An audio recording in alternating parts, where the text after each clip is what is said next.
6 April 2021, and I'm joined by Mr. Andrew Chaponda, Secretary for the MDC-T in the United States of America province. How are you, sir? I'm doing very well, Mr. Gambakwe. How are you yourself?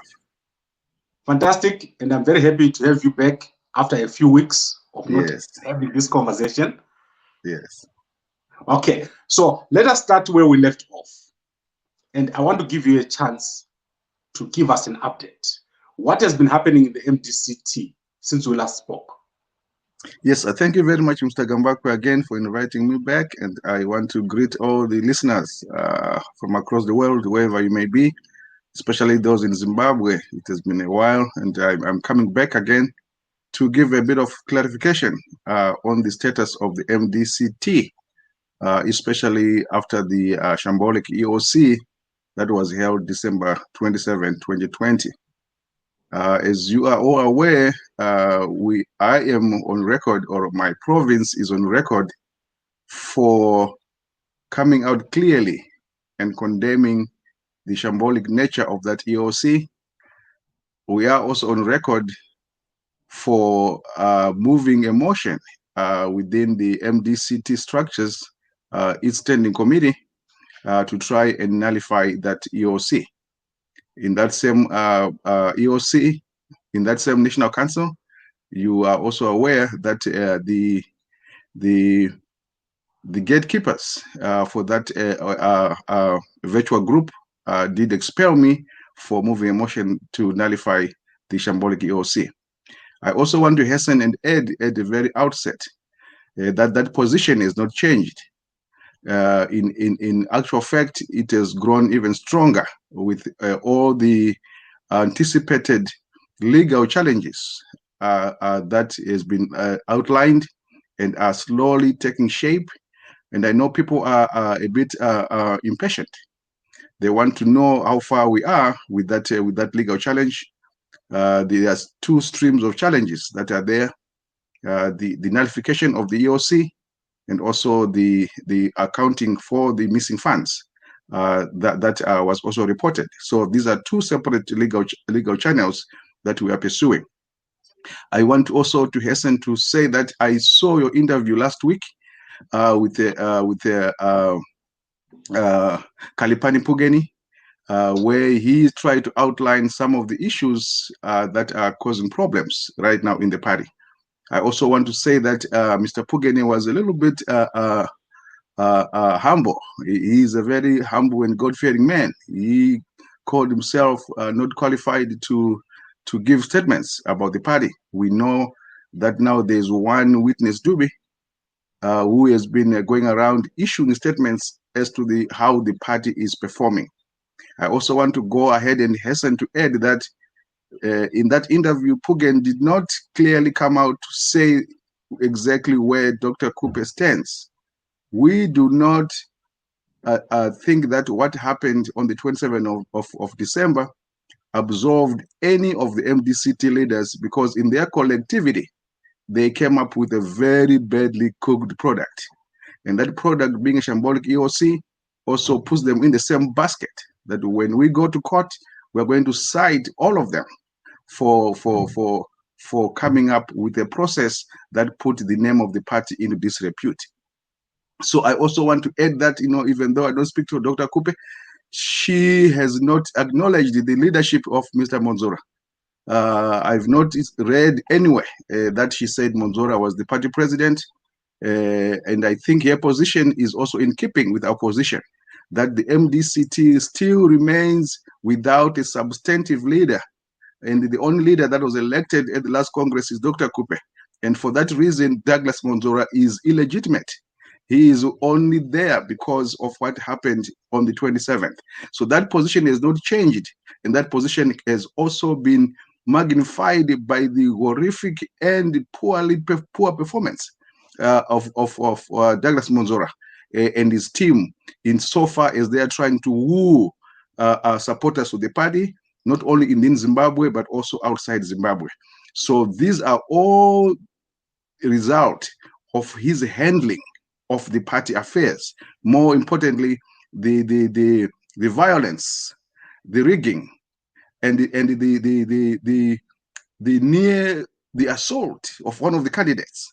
So we are still very firmly on the trajectory of making sure that the party is restored to its former glory.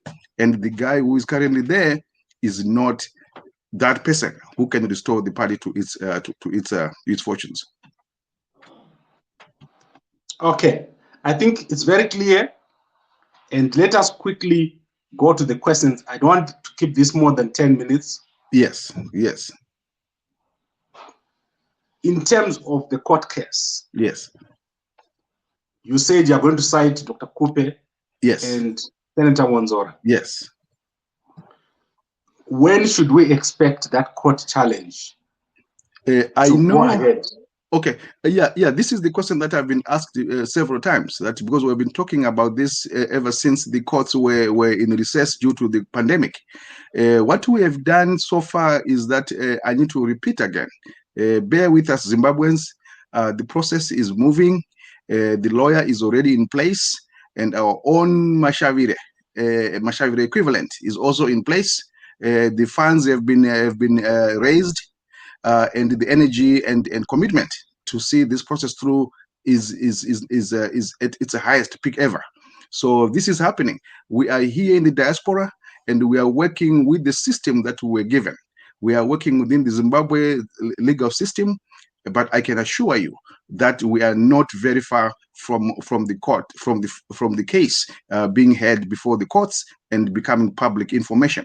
So that process is ongoing. And anytime now, you will be able to be part of this very exciting legal challenge. Okay. Next question is: this was an extraordinary Congress. Yes. When is the actual Congress going to take place? The constitution of the party says that after the death of the leader of the party, the elected vice president acts in their stead.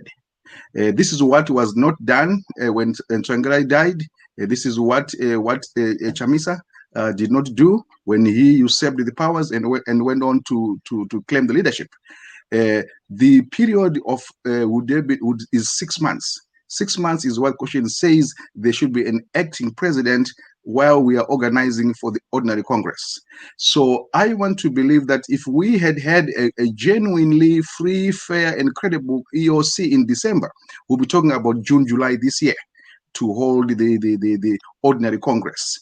I understand that the usurper, Douglas Mwonzora, and his team may be thinking along those lines. I've not heard any concrete information from them that they are going to have a Congress.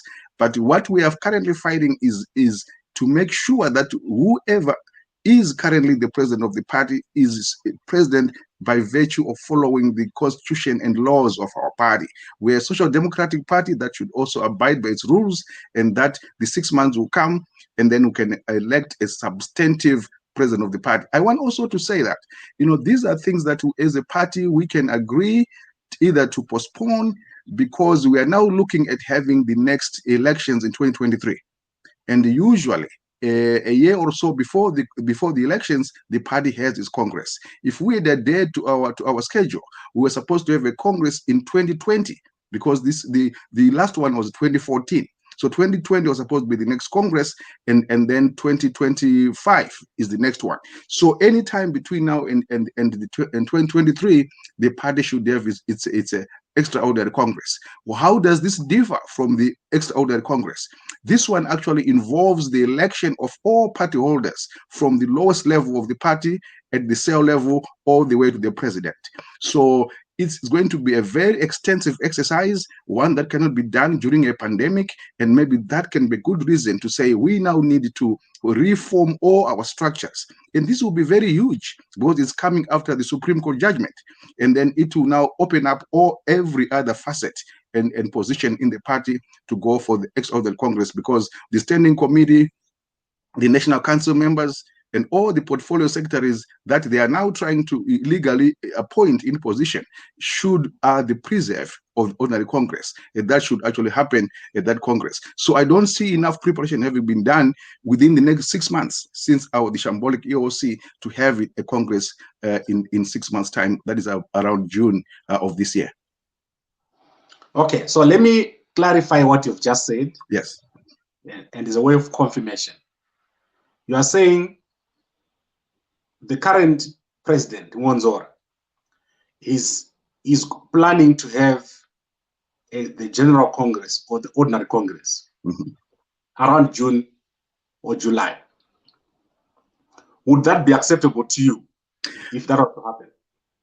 You see, the end product cannot justify the way things were.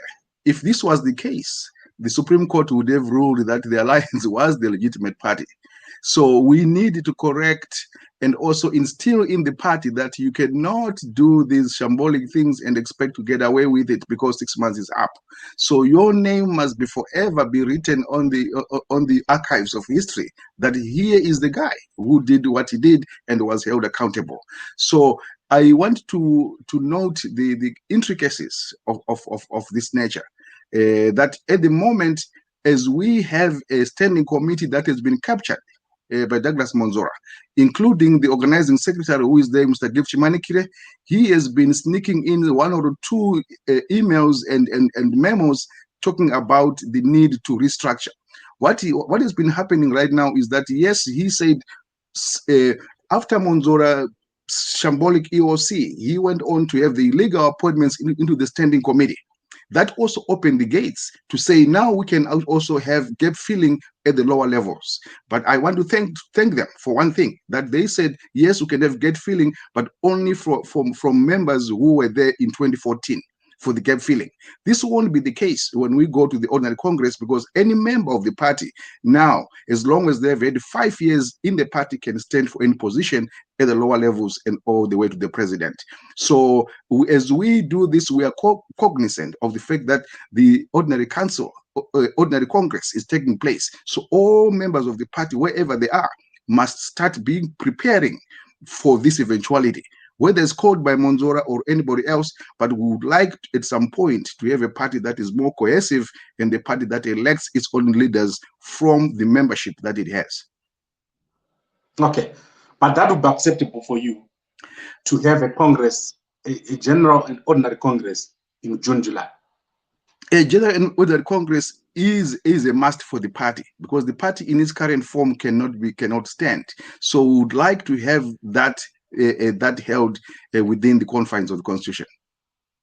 Okay, so is it not better to put all your energy into pushing for the General Congress or the Ordinary Congress, yes, instead of going to court?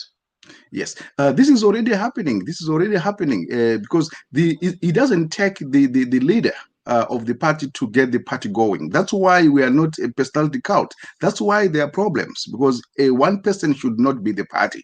The party is its rules, its procedures, and its policies. What does the party say? And then there's this guy who is at the top, who is not legitimate, but the party, through its organs, should be able to organize this. We want a leader, yes, to be able to speak on and behalf of the party, but the party itself, any party survives because of its institutions. It's not because of an individual. So we are saying that the standing committee, as constituted legally, without these additional embellishments that he appointed, can still make those decisions, sitting as the standing committee and also as the National Council that has always been there, even prior to December. So the party constitution and its institutions should be able to call for that Congress, even while we're challenging the illegitimacy of Douglas Mwonzora.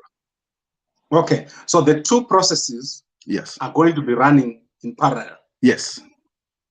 Yes. Okay, fantastic. I think that's very, very clear. And I don't think there's more to say about this matter, except to ask you, is there anything else you want to say? Because obviously we're going to talk again next week. Next week. The MDC-T, we are no longer an island. We are a party that is contesting to be the next government of Zimbabwe.